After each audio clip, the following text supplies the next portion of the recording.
hero's journey. There is no hero's journey without suffering. If you have an easy life the whole way through, you never get to be a hero. That's the whole point of being a man, is that you're supposed to suffer. You're supposed to eat pain for breakfast. You're supposed to come and grow into a better version of yourself. That's exactly what life's supposed to be about as a man. And another thing I want to say, when you mentioned that movie that popped to my head, I find it amazing that men will sit and watch movies about prisoners of war in Japan, or watch movies about men who go to war and risk their lives, or watch all these hero movies, and they have admiration for the hero, and they believe themselves to be some version of a hero, and then they're too afraid to say no to putting on a mask. If you're not going to say no to putting on a mask, don't watch hero movies anymore, because you're certainly not a hero. You are one of the villains. You're not even one of the important villains. You're not even one of the villains with the name. You're the stupid little henchmen who get beaten up. Those guys who are on screen for a flash of a second and die without consequence. Nobody even cares or mentions them again. Their family don't even get to give them a funeral. They're nobodies. You're a nobody villain. You're not even an important one. The important villains, we know their names. You're a number. You're not a name. If you're going to watch superhero movies, you don't put a mask on your fucking face. And if you want to be a superhero in life, you need to understand that for 80% of the movie, you're going to suffer. For 80% of the movie, you're going to lose. Watch any superhero movie. For 80% of the movie, it is nothing but pain and frustration and difficulty. And when your life is that way, you have a chance to grow into something fantastic, and you should thank God for every difficult thing he puts in your path. Yeah, so I knew the guards were watching me, and I'm stubborn, and I believe that every time I did push-ups and they saw me doing them, I believed in my heart it annoyed them. And I am a very stubborn man, because they wanted me to be sad and broken. But every time they saw me, I was sweating and training. And every single time they'd check, they saw nothing but a lion who refused to stop doing push-ups. And they didn't want to do push-ups. They were too lazy. They're sitting around. They're the guards. They're not doing anything. And every single time they checked me for weeks and weeks and weeks, all I did was train. And I found the motivation to do it by knowing that it bothered them that I refused to quit. I'm stubborn like that. And I don't even know if it's true. All I know is that I can adopt a mental model which makes me as competitive as possible, and I decided my push-ups bothered them, and they were the ones who were keeping me locked in a room, so I will do push-ups at them. I didn't do push-ups for me. I did push-ups at them endlessly. If I was awake, I was doing push-ups, or I was resting, preparing for my next set at them. It was my only weapon of defiance. A man is unfairly imprisoned in a Romanian jail cell and trained so hard he emerges stronger than ever before. That is a movie. You get to live a movie as a man if all you had was some balls. Even you, think about your movie. You're literally saving the world, predicting the future.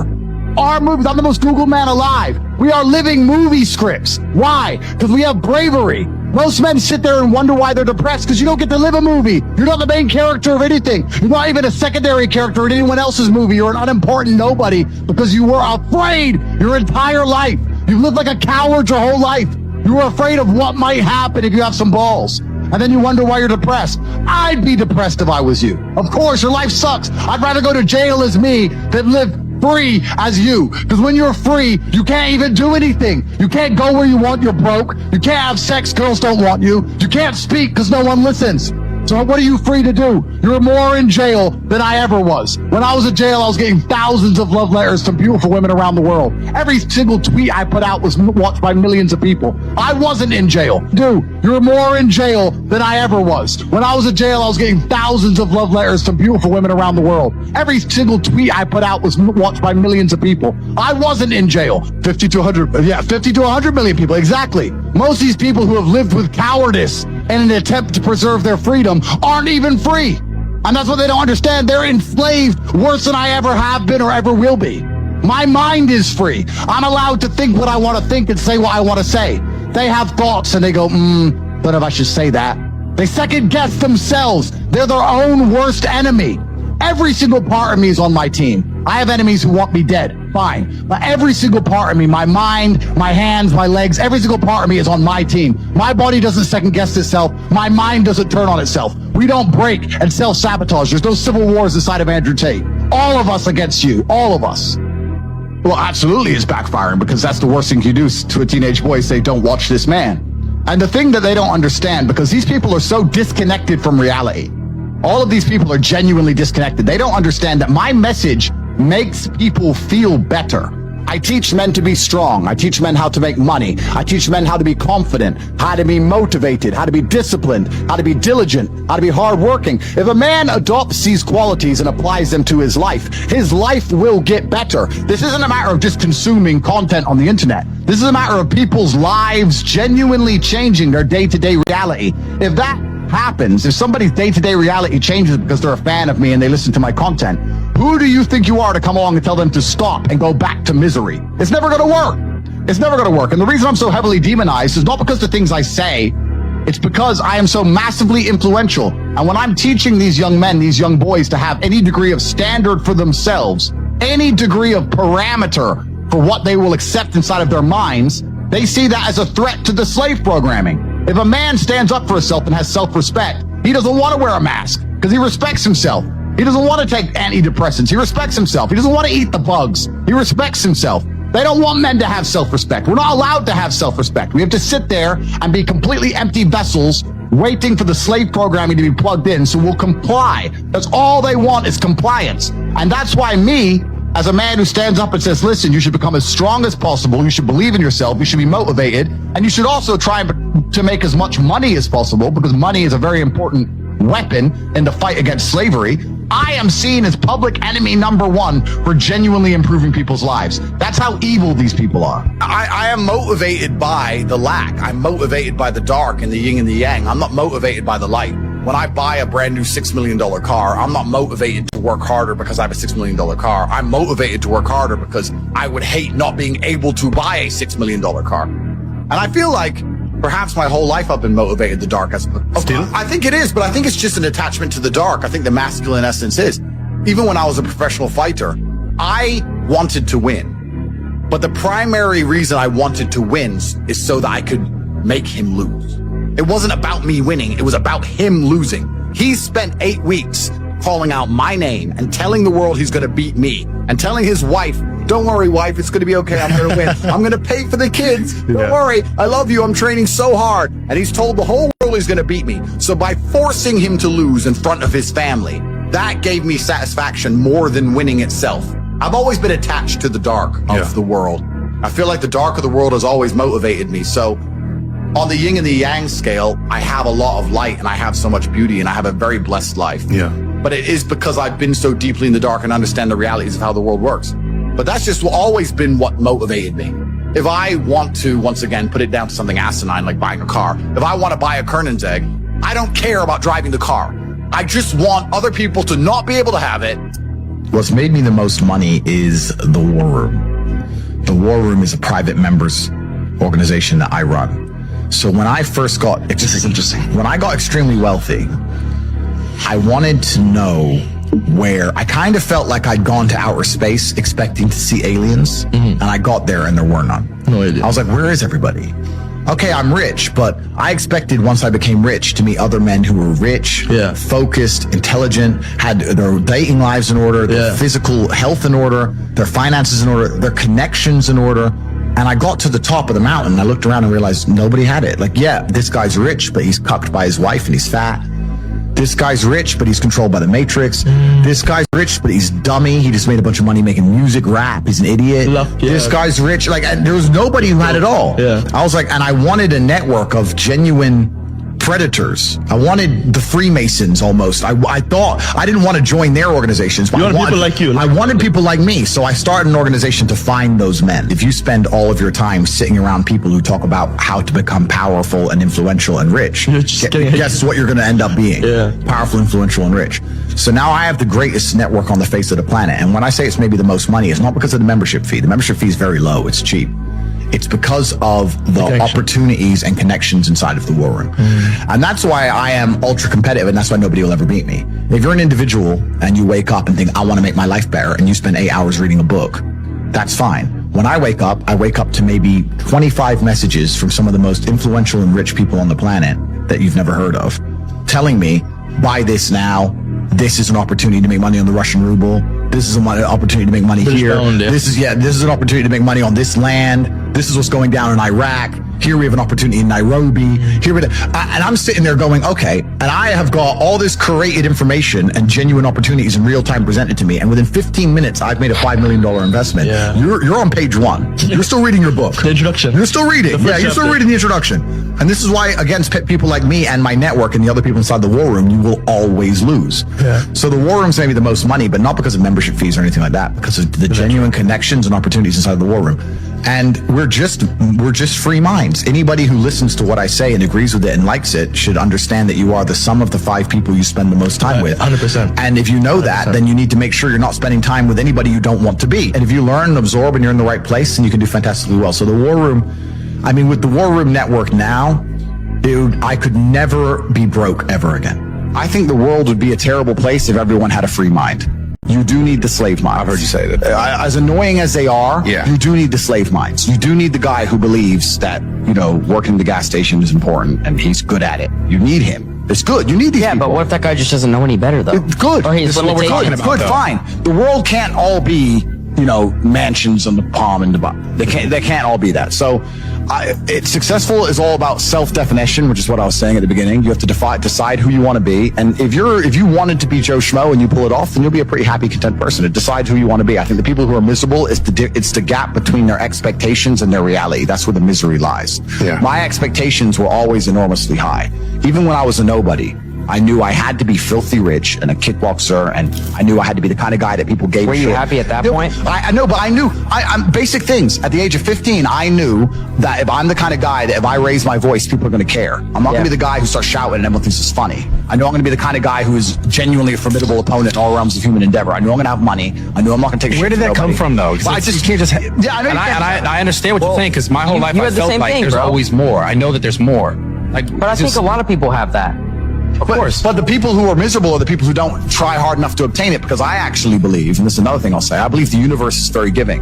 I think the universe and God himself is very giving. I've yet to meet somebody in all my years who is genuinely giving 100% of themselves day after day, doesn't snake anyone, firm handshake, look you in the eye, doesn't lie to nobody, and tries 100%, who doesn't get what they want. I've never seen it. Every single person who doesn't have what they want, there's something in their story that doesn't quite add up. I've yet to see some guy have you ever seen a guy who eats right and trains his ass off and never misses a gym session, ever not grow? Ever. No, never. Not ever. What? Not what? Grow. Not grow. Not make ever. It's just, that's the way the universe works, right? So if you're truly about it and you're truly trying your absolute best, you're going to do it. And that's what I believe. I believe the universe is extremely giving. So when I meet somebody and they go, I really wanted this and I don't have it, I say, you didn't really want it. You're a liar. I don't understand, or I don't fathom the concept of fun. I don't wake up and think, what can I do for fun? I don't wake up and think, what is fun? I want fun. That never crosses my mind. I wake up and think, I have things to do. And if I don't have things to do, I'll find things to do. You can always do more work. There's no such thing as no work to do. After this podcast is done, you can release it and you can make X amounts of clips. That's going to be done. And then you could watch it back and you could analyze every word you've ever said and you could find a way to say it differently. You could look at a dictionary and find new words and you can learn them and you can memorize them all. Then you could sit down and you could rehearse it and use those words and sentences to make sure you pronounce them correctly and you don't make any mistakes. Then you could always do more work from the same thing. The work is never ending. The money is never ending. So you have to find joy in your work. Well, you have to find purpose at least. I don't know if I even find joy in my work because I'm stressed and annoyed. I'm furious all the time. What do you mean we've made $1.3 million today? It's a joke. Flip the computer. But it's you have to conquer the earth. And that's another thing about opportunities, right? Because you have to be positioned to take advantage of opportunities. Yeah. It's like in chess, they say good moves come from good positions. It's true. You can't find a good move from a terrible position, right? If you're sitting at home with no money, it's hard to invest in Bitcoin at $1. It doesn't matter what it goes to, right? You got to be in a good position to take advantage of things. You've always got to be in a position where you have a good network, you have good information, you have some kind of liquid money, you have the ability to survive without that money, you could take a risk. Like, it's hard to set yourself up. I'm in a position now where I'm in the NBA. I'm an NBA player. I can never go broke again. So it doesn't matter, right? But once you're in the NBA, I can throw $1 million or something. It doesn't matter if it works or not. So for me, it doesn't make a difference. And that's why it's so much easier. They always say the first million is the hardest, and they're completely right. Once you get to a certain point, you can gamble to a degree. Yeah. I don't want to sound, airy-fairy, but I truthfully believe the universe is a giving place, and that if you actually really want something, you can have it. How much you want is how much you're prepared to sacrifice. So if you want $500,000 a year, you can definitely make that. And that level of stress you'll absorb for that money and the amount of headache you'll go through, if that's the amount you're prepared to accept for a happy life, you'll have it. Do you think anyone could do that though? I think that you have to pre-decide, right? So even my level of wealth comes with enormous stress.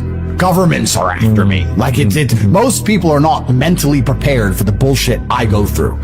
So the number one factor that's going to decide how successful you are as a person is your ability to absorb stress, your stress level. The better you are at dealing with stress, the more problems you can fix, the more money you're going to make. What I'm doing now at my stage of my life is buying power. So I thought I wanted to be rich. I didn't want to be rich. I wanted to be free. You're only free with power. And in the American political system is a perfect example of lobbyists and lobbying. Yeah. You know, like they will lobby for things. They'll come along and say, I'll give you an example. Why are there no high-speed trains in America? America's huge and rich. High-speed trains would be fantastic for America, but the rail network is basically non-existent. The reason is because the oil companies lobby both political parties to make sure that they don't build trains. Everyone drives. Long highways, it's good, sells a lot of gasoline. That's what they want. So once you get to a certain level of money, you realize you want political friends. So you're like, okay, I want this law, or I want this law to work this way. Or I just want someone I can call if this happens to me. And you just start giving a lot of money away, effectively. And you're trying to buy power, and that's the way it's always worked. That's what these huge corporations and companies. Well, the thing is with reading a book is it's a reward without any risk. And this is why I think a lot of people are proponents of reading, and they say reading, because nothing can really go wrong besides wasting your time in life, of course, but they don't believe that. I am a much larger proponent of larger risks and larger rewards. If you want to learn about self-help, if you want to understand yourself and see what kind of man you really are and learn how to fight through adversity and learn how to get up when life's difficult and learn how to control your mind and learn how to struggle, then you can go to the boxing gym and you can get your ass kicked. You do not need to read any books. You need to get in the gym, walk in there and say, I'm going to fight the best fighter here every single day and not quit until you can eventually beat him. But most people are not man enough for that. So instead they'll read a self-help book and they'll sit there and try and talk to me about mindset. I learned my mindset in battle. My mindset is 87 professional fights. My mindset was learning the reality of the real world. I don't need to read a self-help book. I don't need to read about motivation or confidence. I've been in the cage smashing people's faces in. I don't need to learn any of that stuff. So I learn in reality, and reality is always going to be a better teacher than a book, because you're not learning when you read books. You're regurgitating. You may be reading, but I don't believe you're truly learning. My coach used to say, if it doesn't hurt, you didn't learn. And I think he's completely right. And it's the same with entire life. You see people make the same mistake over and over again until it eventually goes really wrong. And it's only then they'll change. Then they change. So absolutely. So I learned how to become self-disciplined and become self-motivated and work hard, and I learned how to face adversity and find strength within myself I didn't know I had, because people were trying to kill me inside of a cage, and you cannot replicate that by reading pages of a book. So it's a waste of time. There's a study I read about stress, and it was saying that stress has a placebo effect attached to it, because the placebo effect is extremely powerful. So they found some of the most stressed people in the world, and they split them into two groups. And they're all equally stressed. They all have a bunch of cortisol in their blood. The people who believed that stress was bad for you and that stress can hurt you, and they believed those media articles, were dying earlier. They were having heart attacks and having stress-related illnesses. The people who believed the opposite, who just said, stress is part of being successful. I like stress. When I feel stressed, I do my best. It makes me anxious. It turns my brain on. I like being stressed. Lived longer than average. The point is, the same drug, how you look at it and how your body anticipates it, how you feel about it, affects the real world results. I don't think motivation is a real thing. I don't believe in motivation as a concept. I think discipline is real, and I also think discontentment is real. And I don't think it's possible for anybody to stay in a scenario where they're truly uncomfortable. If you fall asleep on your arm and your arm really starts to hurt, even in the deepest sleep, you're going to wake up and move your arm. If you sit there and your life has been in a rut for 7 years, you are semi-comfortable in that rut. Sure, there's days you're pissed off. Sure, you're semi-annoyed by it, but there's also days where you just play video games, eat pizza, and you're kind of cool with it, and it's no big deal. If you were truly unhappy and uncomfortable and discontent with your scenario, you wouldn't be in it. So I don't believe there's anybody who's truly... When I was broke, I couldn't sleep. I'm not saying that. Please understand me. When I was broke, I couldn't sleep. I'd be trying to go to bed thinking, how the fuck these people have Ferraris? I want a fucking Ferrari. I couldn't sleep. If I had to open a coffee shop, if I sit in a coffee shop, right? If I sit in Starbucks, the whole time I'm in there, not only am I thinking about how they got the money from me and how much I spent, I'm thinking about how I could outcompete them. I'd sit there and go, okay, cool. I'm in Starbucks. I spent £5.68. I got a latte and I got a donut, and I'm sitting here. And that business place, that commercial property right across the street is available for lease. how could I outcompete this coffee shop which just took my money? What's the profit margin on this £5.68? How much did this cost them? The coffee, pennies. Donut, 30p maybe, right? How much is the staff? They pay the staff minimum wage £8 an hour. So I've already paid half. I've already paid 30 minutes work from that brokey. The way she's there for another 30 minutes for free, right? How much is the rent? How much is the business rates? If I had to open up there, how would I attract people to come into my shop as opposed to their shop? They got a big brand name. I'm brand new. Okay, well, the bitch working here is ugly. My one's going to be hot. Boom. That's the beginning. Next thing, do they have any signage outside? No. I'm going to try and put some signage outside. Do they have parking? No. I need parking. But when you just start thinking about how you can convince people to give you their money as opposed to giving it to the places they already give it. Different analytics. And once you do that, people say, I can't think of how to make money. If you start doing that for a year and just keep a notepad, you'll have 100 ideas of how to make money. You'll sit there and go, there's a place here that's doing this and we could do it better this way. This place online is doing this, we can do it better this way. And then to get them all done, what do you need? Network. You need people. It's all about people. Then you need to either go in the war room if you want to join, or have your people around you and say, okay, we can make money with this. Who's going to do it? Who's not lazy? Who's getting up at 4 a.m. tomorrow?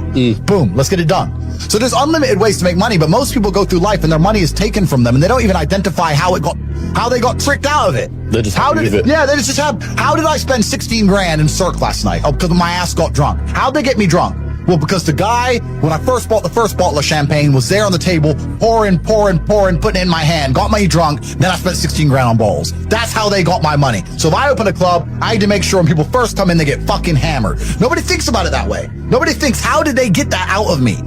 Right? Why am I spending $2,000 for dinner in Novikov? Is it the food or is it the fact that I'm in Novikov and tag myself in Novikov? You have to identify how you're getting famoosed, how you're getting finessed. That's how you do it. But most people just walk through life getting finessed left, right, and center, giving all their money up. How did that happen? You got to learn to finesse other people. Yeah, but it's not finessing in a negative way. It's in a good way. It's a good way. You have to take money from other people. That's the only way you're going to make money. Yeah. You have to take it. There's a pimp, and he said a really intelligent line. He said, business is just other people's money. That's all business is. I want to start a business. So you want other people's money. That's what you want. So how are they going to give it to you? You have to think about it. Nobody thinks about it. And the easiest way to think about it is to think how you're giving yours away. That's a mental model you should adopt. Yeah. And you'll end up with loads of business ideas. Business ideas are everywhere. It's just execution which is difficult. Your ability to speak freely is directly correlated to your insignificance. When nobody listens to you, you can say what you want. If you get a platform and start talking, you will learn very quickly how you're not allowed to say what you want because people are listening. You're free to talk in an empty room. You're not free to talk to millions of people who are paying attention to you. So what we have now in the West is a society which is only linked and only bound by this false idea of freedom. So I'm now at a point where, and my attitude to money, I want to make something clear, is relatively unhealthy. I have no respect for money. There are people who are much smarter with money than me. I don't have any respect for money at all. I don't believe in saving money. And I think a lot of that is down to I'm not advocating people to be like this. It's my life philosophy and the fact that I don't live in any realm of fear at all. I can't imagine myself not being able to make more. I can't ever be poor. And if I wanted something now that took every penny of my net worth, then I would buy it. I'll give you an example. I have an 812 Superfast, a Ferrari. I love it very much. They've released very nice. Yep, they've released the 812 Superfast Competition. They've released the competition version. Instead of 400 grand, it's 1.6 million, which is a big difference for a bit of a body kit. And I want one in Europe and I want one in Dubai, so I bought two. So I bought $3.2 million of Ferraris. Should I have done that? Well, yeah, I can. But my point is, I'm happy to just spend money. Don't give a shit, right? But that's down to my faith in myself. So when you're asking how much of my income is disposable, in my mind, all of it. I don't give a shit. I have a lot of